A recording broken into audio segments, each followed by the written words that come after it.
Oh, we're rolling. Whoops. Sorry, it's been a long 9 weeks. This is episode 10. Now, where I live, people would think it's been 8 weeks. Don't get it all mixed up. Because we've had school online for 8 weeks. But we had 1 whole week of spring break in the middle of COVID-19. So 9 weeks. It's been a long 9 weeks.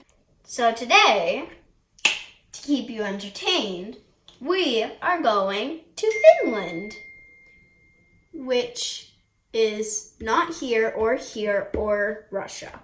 It's the orange one. So normally, we would say a few fun facts about Finland. But instead, we're gonna leave those for the interview. Instead, I've got something that's even better, in my opinion. I was reading a news article and I found out that there are 7 countries run by women that are doing very, very, very, very good. Those 7 places or countries are Taiwan, Germany, Iceland, Denmark, Norway, and New Zealand. But there's one more place. Finland, which is actually where we're going today, like I mentioned before. So in Finland, they have a prime minister, not a president, a prime minister. Her name is Sanna Marin, and she is 34 years old. She is the youngest person to be running a place, a country in all the world. One more thing. As much as I think that the facts are true, that if you have a girl prime minister or president, you might have a more smoother, on-track way of going. There are still some men that are keeping it on track and not off the rails.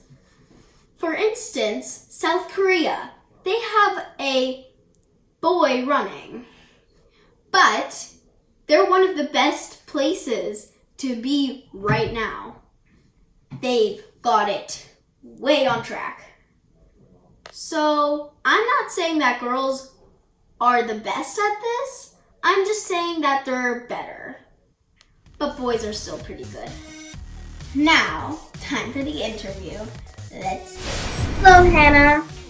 Hello, nice to see you. Nice to see you too. So, you are near Helsinki in Finland, right? Yes, this is a small town called Järvenpää, which is about 35 kilometers from Helsinki, our capital city. What is your job in Finland? So I'm a school teacher. My pupils are from 13 to 16-year-old, and I teach languages, Swedish and German. Wow. So you know a few different languages. Well, Finnish is my mother tongue, but then I know Swedish and German and some English. So here it's 12:13. What time is it there? Well, it's 7:13 p.m., so we're like 7 hours ahead of you. We are already in Sunday evening as we are recording this. Wow. Finland is up north. Yes, this is in northern Europe, so it's like near other Scandinavian countries like Sweden and Norway, and then we have a very big neighbor called Russia, which is also here next door. Do you guys even have daylight savings? Is that even a thing? So I think what that is something that we in Finnish call summertime. So we have this thing called summertime that starts at the end of March, so that we change the time like 1 hour ahead instead of daylight saving time. So we have summertime and winter time, but we are now in summertime. In winter, it's really, really dark. The days are really short. Like if I go to school at about like 8 o'clock, it's dark. But when I get out of school like 3 o'clock, it's dark. But in the summer, it's really light. Now we're getting into summer slowly, but it's like you can read indoors very late in the night. In some parts of Finland, the sun doesn't set at all for months. So it's like really exotic. It's like 7:30 now. So it's still pretty light here. It's a bit cloudy though, but it's still daytime here. So we have this thing that people keep putting like teddy bears to their windows. So I have a teddy bear here in my kitchen window. Do you see it? Aww. And also I have like these two hearts. Now we're gonna go into coronavirus numbers. They're never good, but you guys have gotten them pretty much under control. We got the coronavirus here later than some other countries in Europe, so we could like do some stuff about it before it got really bad. Before we get there, your population as a country is 5.5 million, which is the same as Toronto, which is just a small part of all of Canada. It's about the same. So that's crazy. And it makes sense how you have it so under control. Yeah, and maybe because it is not very densely populated. We have a very big area with just few people, so maybe that's why also. You have 5,254 confirmed cases, but your deaths have been a lot lower than many places. You've had a total of 230 deaths. Yes. Which it's very, very little compared with Sweden, for example. So you have 3,000 recoveries. That's more than half of the total confirmed cases that you already had. Mm-hmm. So now your active cases are 2,024 cases. Okay. You've been doing a really good job. I think so too. It has been quite an interesting time here because we are not living our lives like totally normally at the moment. Cool. We have been staying at home. For example, the schools have been closed for 1.5 months now, or we are not closed, but we are doing like this distant, like online teaching. So we take a video call with them. I check all my pupils, and if they are late for class, I even mark that down. So we are being very harsh. Don't you get late to my lesson.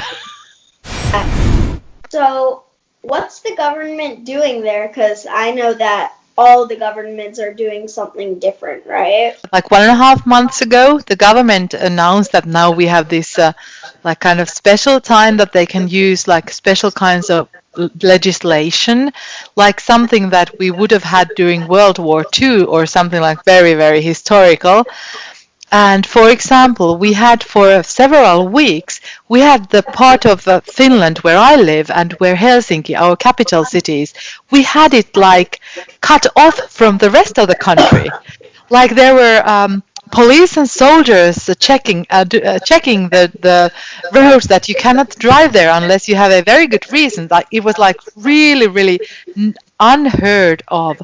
But the reasoning was that we had so many cases of coronavirus here in southern Finland, but so little in rest of Finland. You're not allowed to meet in groups more than 10 people, and the libraries are closed, swimming pools are closed, schools are doing online teaching, all kinds of like normal stuff like that. But we are slowly now trying to figure out what sort of things we can kind of like start to take easier. Like we're going to open the schools in 2 weeks, and we don't know yet what the practical, like what kind of things we do there to ensure everyone's safety. How does it affect you as a person? You already told us how this is affecting your work, but how is this affecting you as an individual person? Well, since I live alone with my cats, because my children are already so big that they have their own homes now. So I don't meet anyone really. I just stay at home and walk sometimes outdoors alone. And so it's very strange because I'm used to meeting my family and my children and their spouses, and also meeting a lot of my friends and going to listen to concerts and all kinds of gigs and theater. And now I'm just staying at home. For example, with my parents, they are quite old now. They are 79 and 73. So with them, we do like these whole family calls where we do funny stuff, like we have played games there, and also my parents call the youngest grandchildren every night to read them stories, like a bedtime story thing. Have you noticed any environmental changes? Well, I haven't personally noticed anything, but I know that there are like almost no airplanes flying at the moment in Finland. And also because, we have like these big boats that go from Finland to Sweden or from Finland to Estonia. So it's like a very popular thing as families or as like adult people just going there to the boats to have a good time and have fun and all that. And all that is stopped now. So that is of course doing a big difference to this sea that we have here. But on the other hand, if the factories are not working, people are not getting paid for their work, and they are unemployed, and maybe they are financially and also like psychologically struggling, and it is not good for them. And also because the government doesn't get that much tax money from the workers, so then the government has a lot less money for important things like healthcare or schools. So it's really, really complicated, and the economy is really not doing well, which is a bad thing for us all too. You already mentioned playing with your family online, but what else do you do that's fun that you like to do? Well, I like to knit. I can show you what I have just knitted. I'm in the middle of finishing a cardigan. Wow. It's difficult to show, but it's like yellow with yellow and gray stripes, and then like there's some orange there. So this is something that I'm almost finished with this now. Wow. And That's really good. thank you. And while I'm knitting, I always like to watch television. And I also like to cook and bake sourdough bread. So that's kind of like a special bread where you don't use any yeast. You use this kind of like sourdough starter thing. It's a slow, old-fashioned process, and it's so much fun, and the bread is so good. And we just had this 1st of May celebrations, which is like a holiday here and very big party here. So we had an online party with my friends that lasted for 8 hours. So it was very, very late in the middle of the night when we stopped our online party. I have two cats. They are called Matti and Hybridi. I can see Matti here. Do you want me to show you Matti, the cat? Yes, please. That is Matti. Matti is sleeping. Thank you for this interview. I hope you stay safe. And I Thank hope you. maybe do this again. Yeah, this was so much fun. Thank you for inviting me to this. Thank you. Bye. Bye bye.